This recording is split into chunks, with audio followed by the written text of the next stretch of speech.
As the dust settles over the scorched plains of the Sahel, a chilling revelation from the heart of Bamako has exposed a secret blueprint that many in the West hoped would never see the light of day. President Assimi Goita has broken his silence, detailing a terrifying Plan B orchestrated by foreign powers that will see Mali transformed into a fragmented playground for extremist groups if the current government were to fall. While the world focused on a tragic loss of Defense Minister Sadio Camara during the April 25th attacks, Goita claims the true goal was not just to change in leadership, but the total erasure of Malian sovereignty in favor of a manageable chaos.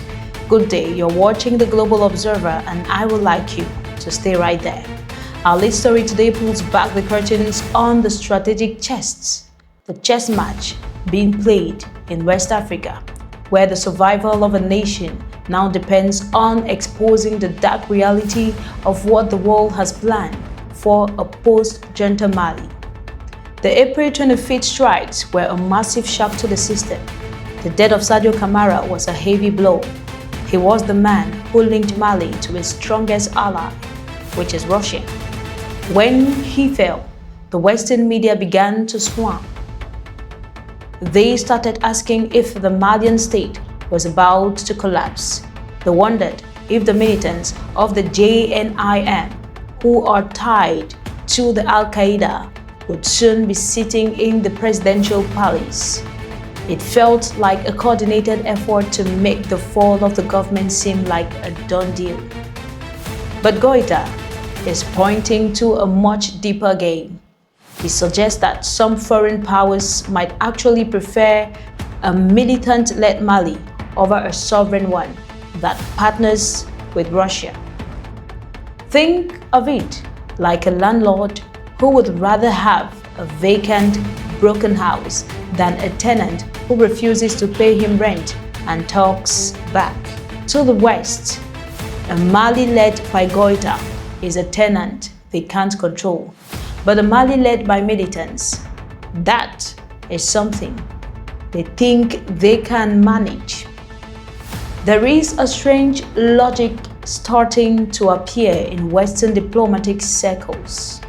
They are starting to compare the JNIM, the militants, to the Taliban in Afghanistan. They are asking if the world can live with a jihadi state in Bamako. They claim that if the militants stop attacking neighbors and break with Al-Qaeda, they could be tolerated. It is a moral flip-flop that has left the people of the Sahel in absolute shock. But can these militants actually run a country? Let's look at the facts. They are glaring. Mali is huge, over 460,000 square miles.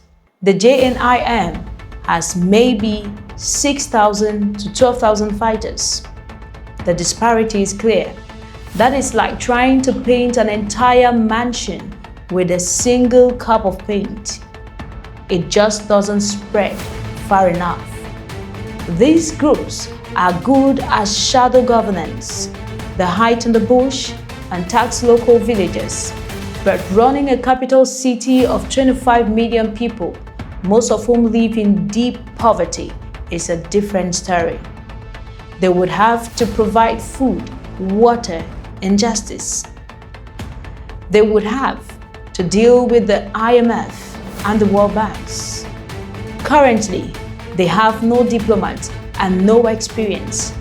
A militant Mali would be a dark closed-off room where the lights never turn on. So, dear viewers, why would anyone want this to happen to its nation? It comes down to the unholy alliance of convenience. If the junta falls, Russia likely leads. For some Western strategists, getting Russia out is worth the price of a jihadist emirate. They are already talking about a partition of the country. This means breaking Mali into pieces. The north will go to the rebels and the south will be a mess of fighting groups. This fragmentation makes the country weak, and a weak country cannot protect its goal. A weak country cannot say no to foreign cooperators or even corporations. This is the hidden hand Goita is warning about. The plan isn't to fix Mali.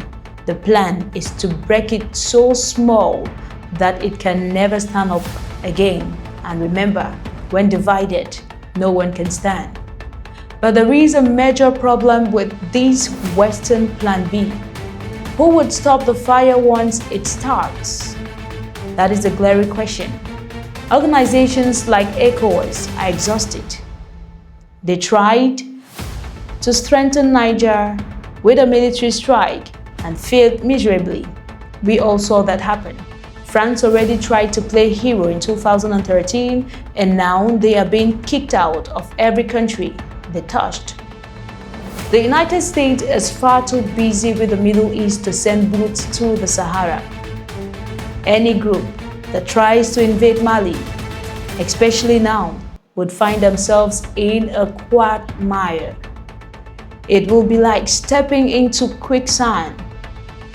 You might hold the city of Bamako for a day, but the rest of the vast desert would swallow you wholly. The reality on the ground is that the repressed and failing label that West puts on Goita is actually their own projection. Goita has responded to the crisis by heartening the state. He has emerged the presidency with the Defense Ministry. He is closing the gaps that the traitors tried to exploit. He knows that the moment he falters, the Taliban of the Sahel, the narrative, will be used to justify a new kind of colonial control. The Western diplomats are already seeking channels of communication with the militants. They are preparing for a world where Mali is no longer a country, but a collection of warring tribes. Goita's revelation is a wake-up call for the entire continent. The choice is no longer between a military government and a civilian one. The choice is between a sovereign Mali and a shattered territory run by shadow groups.